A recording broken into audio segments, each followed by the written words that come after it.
আহা, আর ঈদের বাকি আছে 2 দিন। তো এখনো আমরা বাড়ি যাওয়ার কোনো চিন্তা ভাবনাই দেখতেছি না।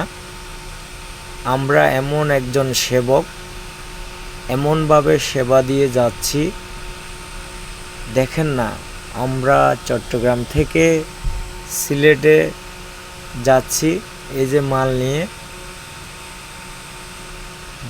যেহেতু আমরা সেবক, মাল নিয়ে যেতে হবে, মালগুলো তাদের গন্তব্যস্থানে পৌঁছে দিতে হবে।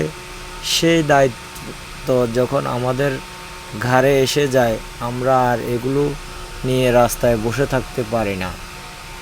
তাই কি করব, নিজ দায়িত্বে থেকে চলে এলাম। এখন মোটামুটি চলে এসেছি, এই যে মাল নিয়ে গন্তব্যস্থানে এসে পৌঁছেছি। এখন তার জন্য আপনাদের সাথে শেয়ার